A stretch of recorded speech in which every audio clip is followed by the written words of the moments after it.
Sir, ये जो पुआया डाक बंगला पर मीटिंग रखी गई है, किस उद्देश्य से रखी गई है? आज मेरा नाम मुन्नालाल मिश्रा है जी। मैं किसान मजदूर सेवा कल्याण समिति का राष्ट्रीय अध्यक्ष हूँ जी। आज किसान मजदूरों की समस्या सुनने के लिए मैं आज बरेली से चलकर यहाँ डाक बंगला पुमाया पर उपस्थित हुए हैं। हमारा सबसे बड़ा मुद्दा जो है आज किसानों का आवारा पशु। इन सांसदों को, विधायकों को, किसान मजदूरों की आवाजों को विधानसभा लोकसभा में उठाना चाहिए, वो तो अब उठा नहीं रहे हैं।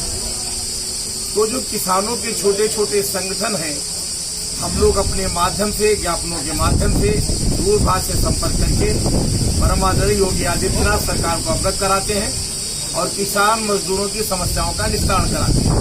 सबसे बड़ा जो मुद्दा है किसानों का वो है आवारा पशु। दिन में मेहनत मजदूरी करते हैं, रात भर जो है जमीनों पर जाकर अपनी फसल को रखाते हैं, जिसके कारण हमारे किसान मजदूर बीमार पड़ रहे हैं। दवाइयां बहुत महंगी हैं, घर का खर्चा उठा नहीं पा रहे हैं, इसलिए बच्चों की शादी करने में काफी परेशानियों का सामना करना पड़ रहा है। दूसरी बात है,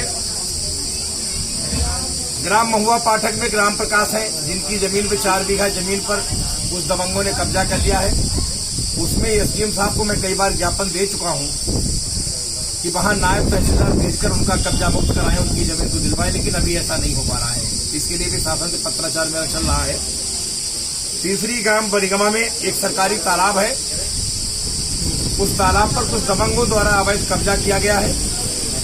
उस तालाब को मुक्त कराने के लिए एसडीएम साहब ने एक टीम गठित कर दी है। तहसीलदार पुमाया के पास मौजूद है, तो वो अपनी टीम भेज करके उस तालाब की नाप करा के कब्जा मुक्त कराने का प्रयास कर रहे हैं। एक मुद्दा तो हमारा यही है। दूसरे जो हमारे छोटे छोटे किसान हैं, जिनके ऊपर 2.5-3 लाख रुपए तक का कर्जा है, इन कर्जों को मैं सरकार से कई बार पत्राचार कर चुका हूं और फिर मैं अनुरोध के साथ कह रहा हूं, अपने ज्ञापन के माध्यम से भी बताना चाहता हूं कि 3 लाख तक का अगर किसी भी हमारे किसान मजदूर का अगर कर्जा है तो उसको माफ कर दिया जाए।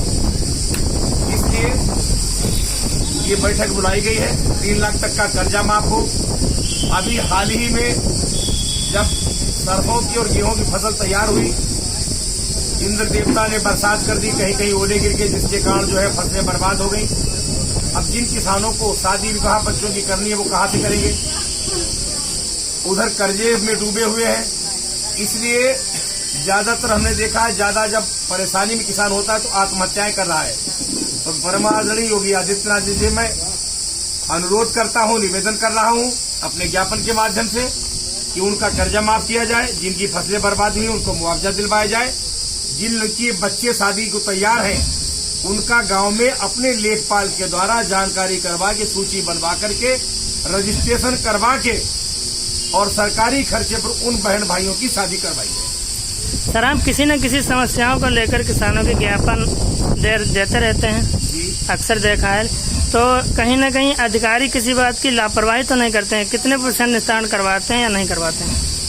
देखिए, अधिकारी लापरवाही तो बहुत करते हैं, लेकिन लगना पड़ता है जी, क्योंकि योगी जी इस मामले में बहुत सख्त हैं। उनके पास जिसकी शिकायत जाती है वो तत्काल काम करते हैं। उनको भ्रष्टाचार मुक्त देश चाहिए। उत्तर प्रदेश को वो एक भ्रष्टाचार मुक्त देश को घोषित कर रहे हैं। हमारा समर्थन भारतीय जनता पार्टी को है, इसलिए मैं उनसे संपर्क में रहता हूं। उनको अपने प्रमुख सचिव साहब को पत्राचार करके और सारे दुख दर्दों को, किसान मजदूर गरीबों की सारी समस्याओं के बारे में अवगत कराते रहते हैं। अधिकारी तो आपको मालूम है कि बंगले से निकलते नहीं, गर्मी बाहर जाते नहीं है। इनको जाना चाहिए, हफ्ते में एक बार जाकर गांव में चौपाल लगाएं, लोगों की समस्याएं सुने। अगर किसी की मेड़ पर विवाद है, गांव में समाधान करें। किसी की जमीन पर विवाद है, समाधान करें, लेकिन कोई नहीं जाता है। इस बारे में हमने अभी पत्राचार किया है कि अधिकारी प्रतिदिन राजस्व विभाग के 2 बजे तक अपने ऑफिस में बैठने के बाद शाम को हर गांव में जाकर के और चौपाल लगाकर उनके निस्तारण कराने का गांव में ही प्रयास किया जाएगा। इसी बारे में आज हमारी बैठक है।